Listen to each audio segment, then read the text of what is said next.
And welcome back to the second segment of our show this morning, where we have been joined by representatives from the Ministry of Health, specifically the Western region.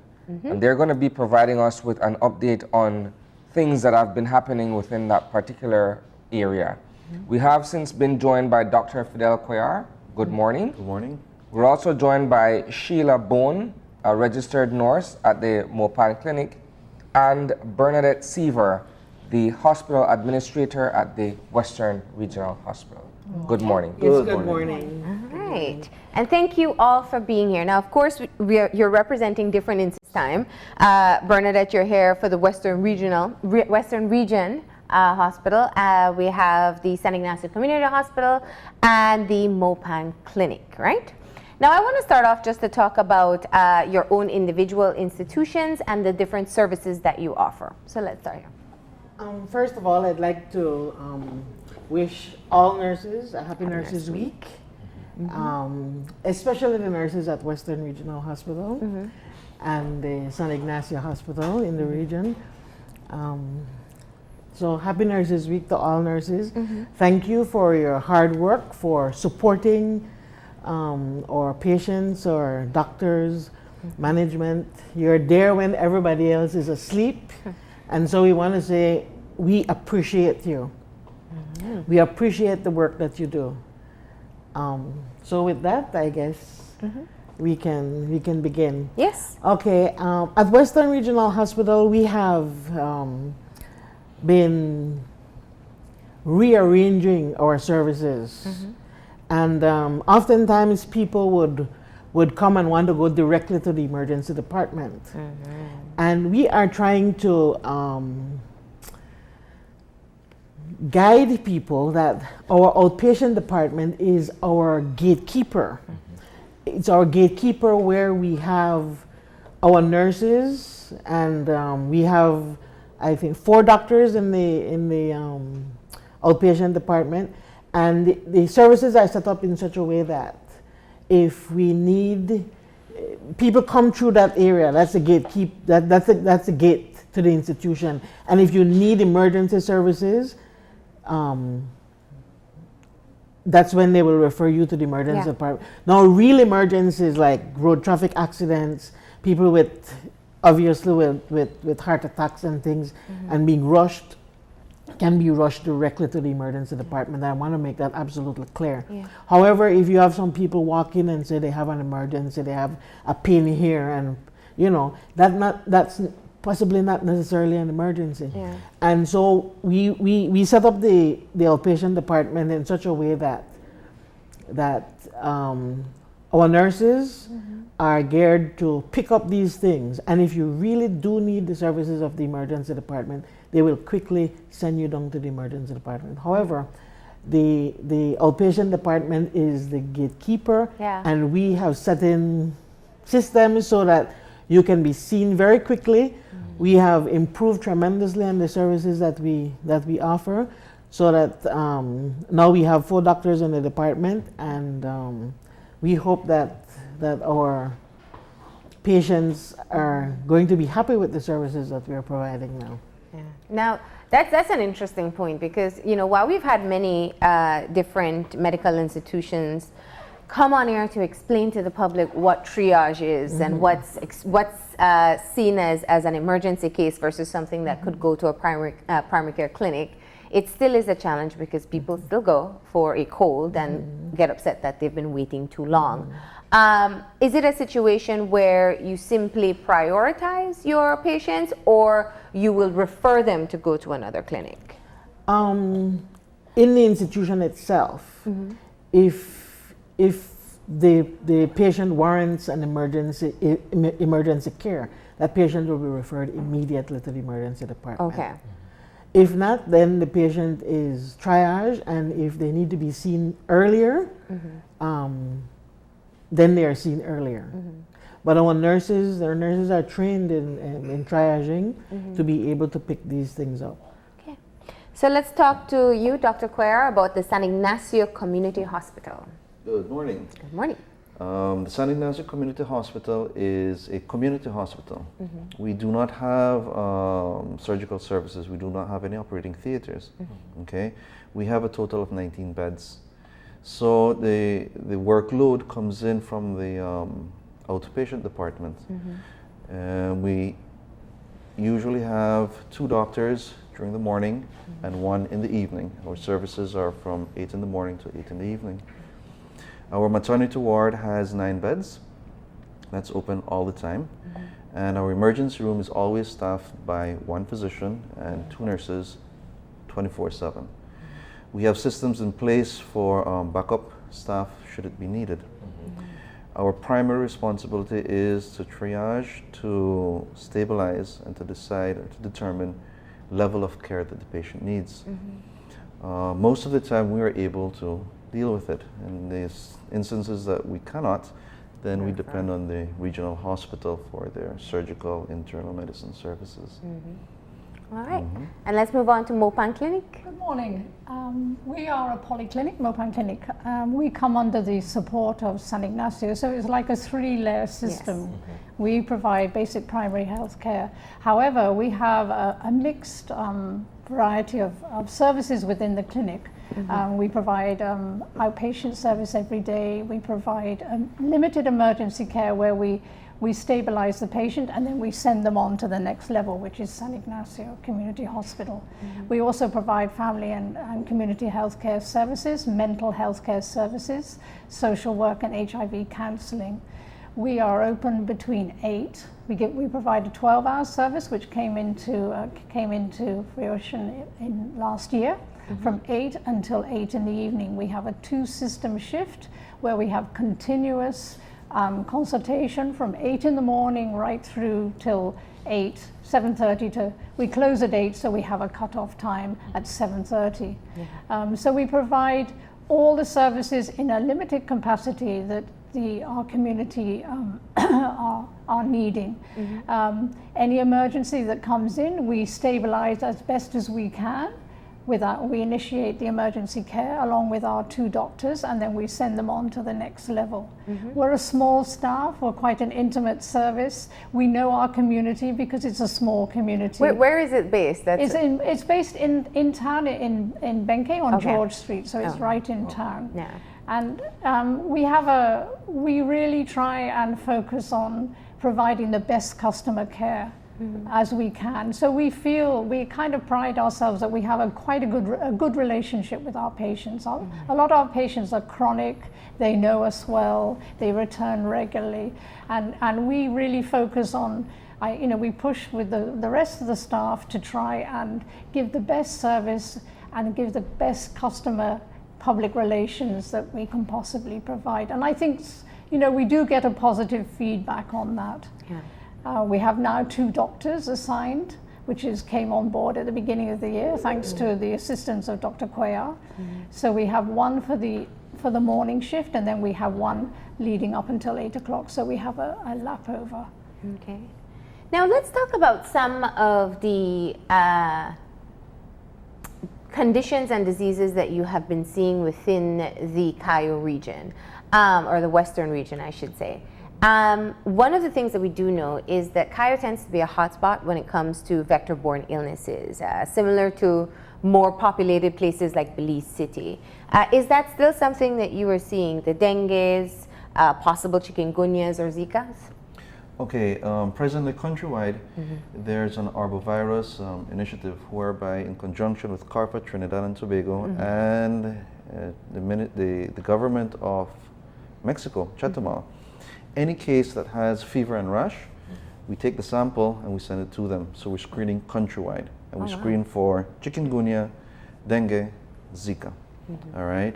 In our district for this year, we've had 3 positive Zika cases, which is hardly nothing, And for the past 5 years, we've had no active malaria transmissions in Cayo. Okay. The dengue cases have been down substantially. Okay. So Belize City remains the hotspot for dengue transmission. So, and what other conditions and diseases are you finding to be the predominant cases that you're dealing with in your areas? Well, I know in Benke we have a high proportion of diabetics, chronic patients with diabetes principally, and hypertension, asthmatics. So we are very much caught up with providing care for those clients. So we're particularly focusing now on health education. We have a senior doctor that has just recently started with us, who's very experienced in primary health care, and he is really focusing on providing health education. At each session we have a chronic clinic every week, and we have a profile on each patient that we're trying to get patient to sign on that they have received that health education, because we find with diabetics that control through diet and medication compliance is one of our big issues of trying to get the message over for adequate control in diabetes. Is one of our main challenges. Now, at the Western Regional Hospital, I know that facility, that institution has been faced with a number of hurdles over the past several years, and I believe that those issues have, to an extent, eroded confidence in that facility. What has been done in order to regain the confidence of people who are accessing services there, and of course the public relations campaign, if I may, to reshape the image of Western Regional Hospital? Yes, one of the highest incidences that we have recorded in the Western Regional Hospital is that of the public relations issue. You know, how we treat our patients, how we treat each other, how we treat you know, the entire situation. You know, so we have therefore put in place the complaint system has been in place, but what we've done, we've paid a lot more attention to it, and we are focusing on addressing every single complaint that comes in a timely manner, and hopefully that will help reduce the amount of incidences that we have. We are about to embark on a public relations campaign where we have, whenever we answer the phone, we identify ourselves. And the second thing is that we are going to put in place greeting our clients as you know, as we pass them in the corridor, because oftentimes we tend to be passing staff, patients, each other in the corridors, and we hardly recognize that we are doing so. So we want everybody to be cognizant of that and be more mindful that we all count, and stopping and asking patients, you know, if you need help, you know, good morning, you know, and things like that, and we've started, but because of some shortage of staff, we've started putting an attendant in the front of the institution where they greet people and assist them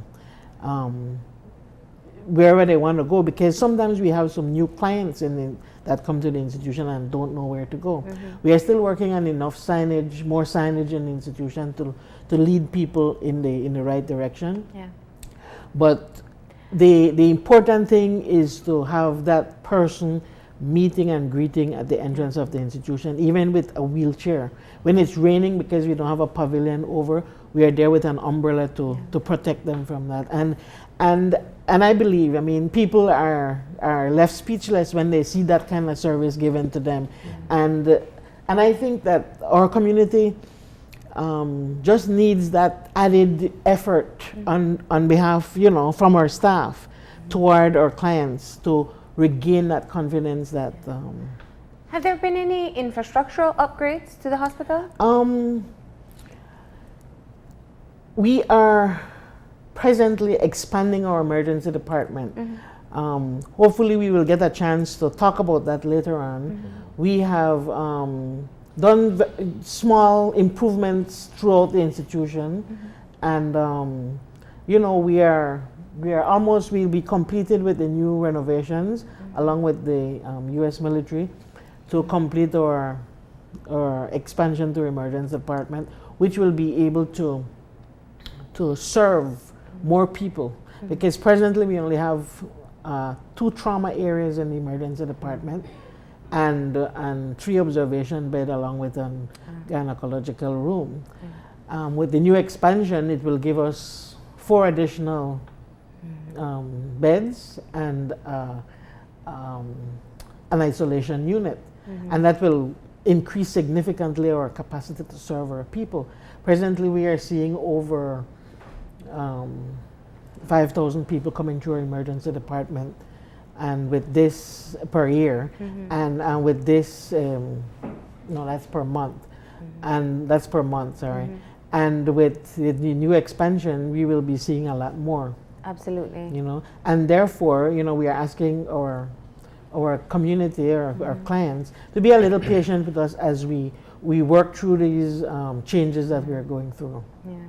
Now, let's talk about your referral systems that you guys have in place, because I like, you know, obviously these are the different layers that you would work in. If I'm in Benke and I want to do a checkup or something basic, and you move on from there. So let's talk about how your referral system works.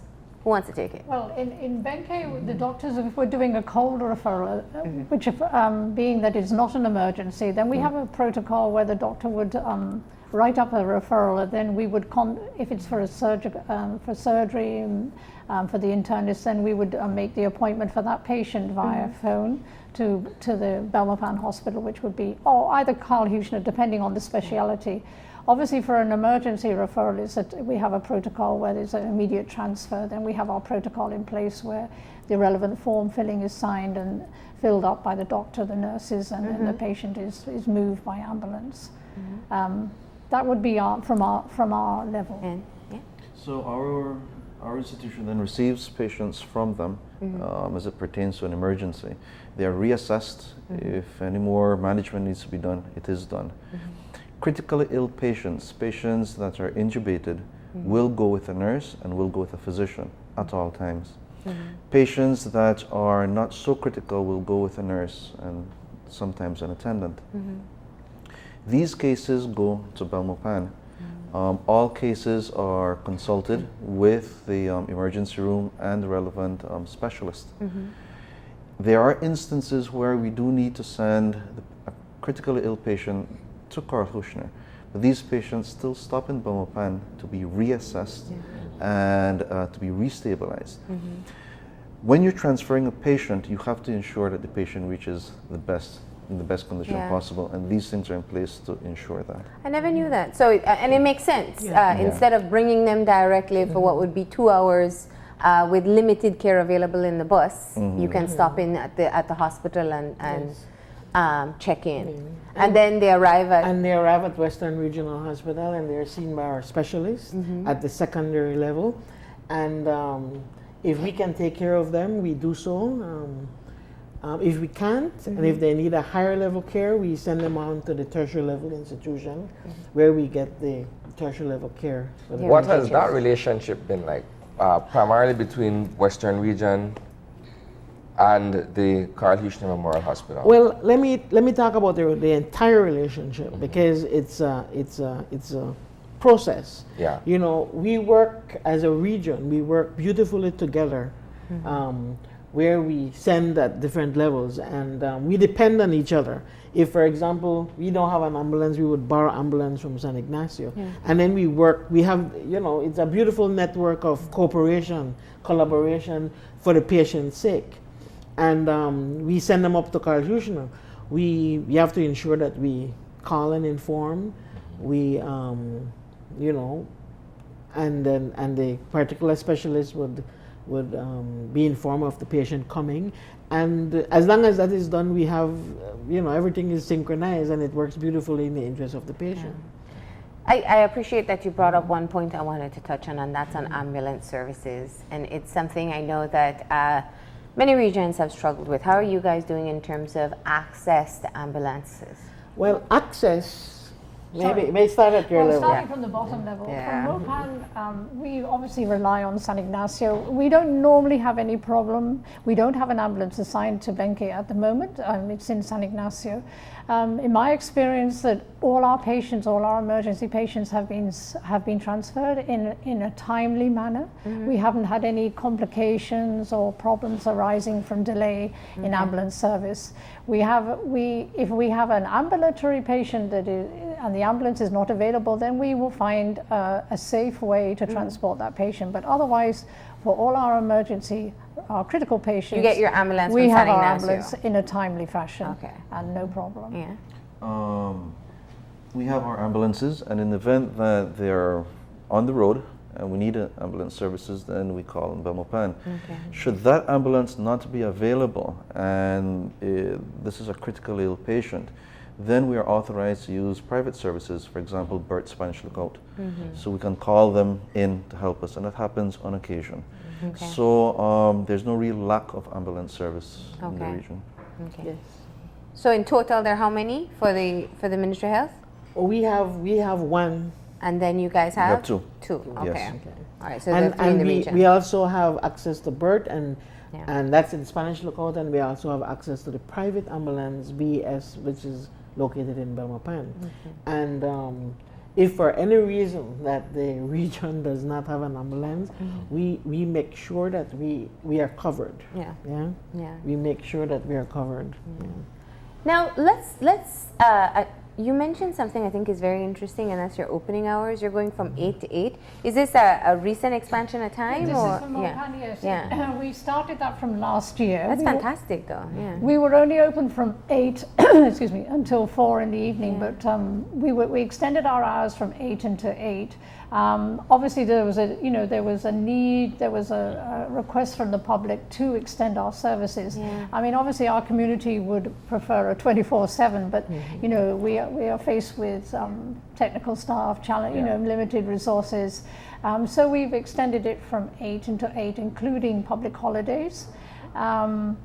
And we are having a very good response in as far as it's reflecting in our statistics. We are having an increase in access to service. We've noticed since 2014-15, our figures have gone up from 11.5 per year to up over 13,000 for last year. So we're having a significant response. It's a more convenient time for It's working very convenient people, because a lot of people in Benque work out of Benque. They commute to Mopan, Belize, and they do have health issues which aren't necessarily an emergency, but they do need to see the doctor. So now they can come in. They can reach home at 5, and they know that they can access the clinic. There's a doctor there, there's nurses there. We can provide services, emergency services as well, and this is a very and a great advantage. Yeah. Yeah. And likewise at Western Regional, in the past we had seen too many non-emergency cases in emergency, and so we had to reduce somehow the amount of patients being seen in emergency that are not emergencies. Yes. So what we had done, we put in place a doctor from 4 until 10 at night in the outpatient department, and this has worked beautifully, especially for public officers who really sometimes don't want to miss work but still need to see the doctor. They can come after 5 and still be able to see the doctor. So that's a really good service. So you're going till 10, and then you guys go till 8 as well. Yes. Nice. I think it's definitely, it's always one of the calls from the public that people would understand the working time restraints that people have. Now let's just, in order to wrap up this segment, I want to talk about some of the key health messages. We're talking about preventative message in this day and age. As much as we want to talk about how we can treat and what capacity we have to treat, we want to talk about what we can prevent as well. So depending on your individual region, what would be your closing health message? As a non-clinical person, I would, take up the one that says, try not to drink and drive, try not to text, use your phone and drive, because that's, road traffic accidents is one of our leading cause of. Yeah, whatever. Yeah. So my message is, please put the phone down if you hear your phone. In fact, turn it off when you're driving, so that you're not distracted with, besides all the gun violence and all that stuff in the street, you know, we don't need more people dying behind the wheel when it can be prevented. That's correct. Walk. Walk. We don't walk. We sit at our desks Lifestyle. all day. We don't move around. We need to walk. The longer we stay seated and not doing anything, it has been proven that the risks for hypertension, diabetes, obesity increases dramatically. So make sure in an hour you'll take your time, you go walk to the bathroom, go to the kitchen, but move around. And certainly get some walking done on the weekend. That would be my point. All right. I'm in entire agreement with Dr. Cuellar, and I think hydration is very important. I think not to reach for the soft drinks, to stop reaching for those soft drinks, especially with our diabetics. So we're always pushing that message: hydrate, drink enough water. People, when you say hydration, they just think, oh, soft drink, you know, juice, sugary juice. But we really try and push water. And for the diabetics, particularly because we have so many diabetics, I plead with them to hydrate and you know, encourage them with their choice of food. It doesn't have to be a diet, but it has to be a healthy diet. More fruit and particularly more vegetable. Yeah. You know. All right. Well, thank you for stopping in and providing an update on the Western region. Thank you. Thank you All very right. much. We're going to go ahead and take a break, and when we come back, we'll be talking to the Executive Director of the Belize Red Cross about World Red Cross and Red Crescent Day. So stay tuned.